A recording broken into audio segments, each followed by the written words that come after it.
stutter internally, but you and I wouldn't notice it, but they know they stutter. And that kind of stuttering is real. They actually do stutter, but they're hiding behind words. They literally are. They don't use certain words, certain sounds. They say what they don't mean by accident because they're afraid to say certain sounds they can't say. So they are secretly stuttering within. If you do that, you may get by for a period of years, but it's an awful kind of hell to pay to be speaking with people. It's very difficult on the mind and on the body and on the ease and flexibility of the soul. People who stutter insist that all too often they're born with that affliction. They were programmed for it. I don't believe that. The problem of stuttering is what we do to ourselves through anticipation, through all kinds of expectations of what is beyond our reach. There are no perfect speakers. That you must know. Nobody is perfect. If they are perfect, they are perfect for a minute or 5 minutes or 10 minutes. They have a time and a place, but perfection does not last. Human beings do not speak perfectly. Robots may, machines may, but human beings do not. And for the stutterer to anticipate that speech is perfect sets up the fall immediately. People who stutter have told me over the years they modeled their speech pattern on an anchor man, a certain type of speech pattern, fast, this, that, whatever it was, deliberate, and they tried to sound like that person or personalities. In doing so, they tried to be somebody they weren't. The problem with the stutterer is that he and she does not utilize the speech pattern that they can use. They try to be too fast or too slow, to this or to that. They are not themselves. It is the same with people in the area of voice. We so seldom use our normal voice, the real star quality voice that we have, because we don't know how to do it. We never take lesson one. Stutterers in our society all too often are told they have a neurological problem. It's a physiological problem. It's blood, it's genes, it's a factor X. I don't buy it. I don't believe it. As I said, I've been in my field for 30 years. I've seen individuals recover. I've been privileged to work with them.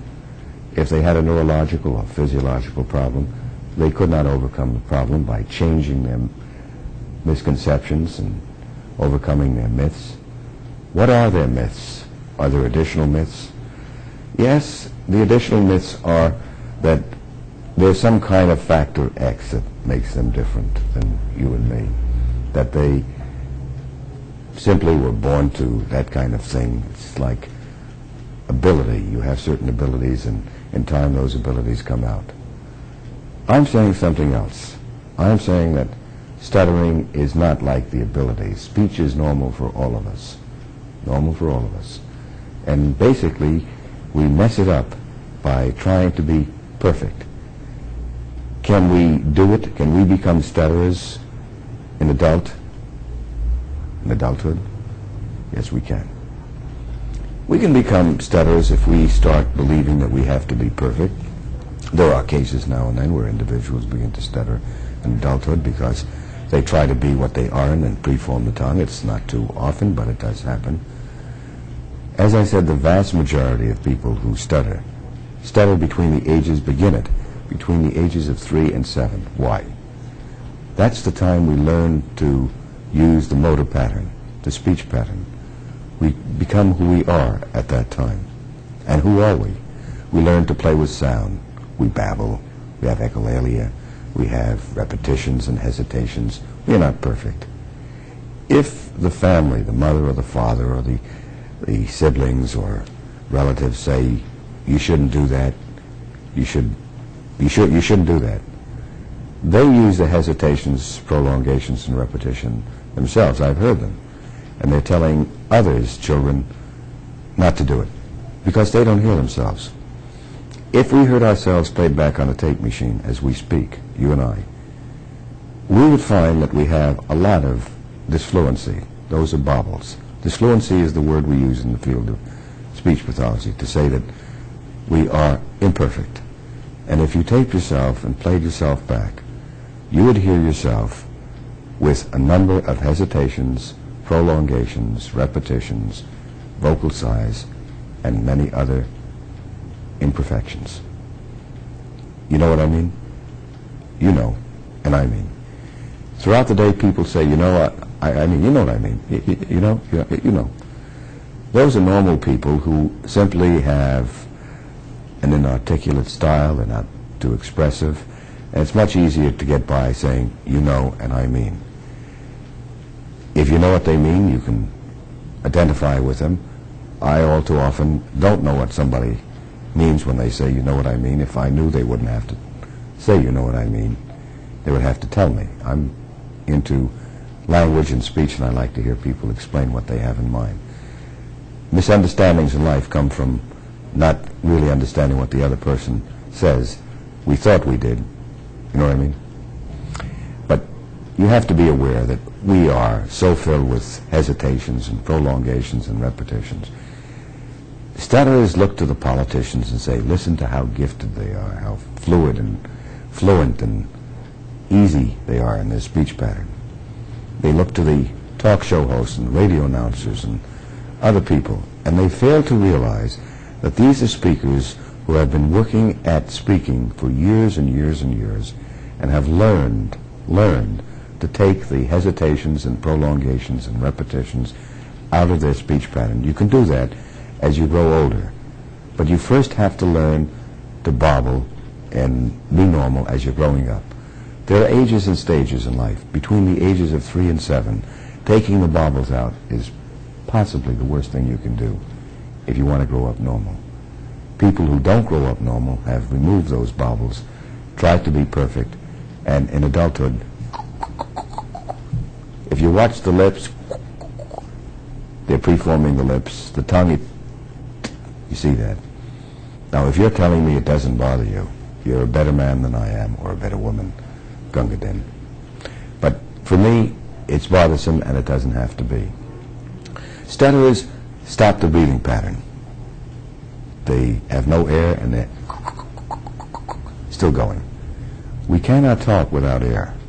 We can't drive a car without gas that I know of. I'm sure in time we will find other ingredients to drive the car, other fuel. But at the present point, we use gas, all of us. Or the vast majority, some of us are a little unique, and we have some other means. You cannot talk without air. The stutterer attempts to do that, and it's very difficult to do. They run out of air, and they continue to... So you're seeing the fear, the anxiety, the terror in the individual trying to be perfect. Are you perfect? If you are, you're unique. And if you are unique, you can be in the Guinness Handbook. But there are no perfect speakers. Only stutterers are perfect, or trying to be. And the fallout is pretty obvious as to what's happening. Why don't stutterers learn to be more like the rest of us? Why? They don't know better. And when they're told, they think it's just another daydream. You mean I should go like that? I should repeat myself? I should hesitate? They are fearful of what people will say about their speech pattern. In fact, they're so fearful that it takes a fair amount of time to get them to tune in to what normal people do. That's what I get them to do. I have them listen to talk show hosts with invited guests who speak spontaneously.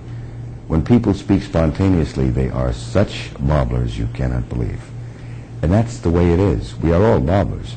So I have the individuals whom I work with who stutter. I have them tune into the spontaneous conversations.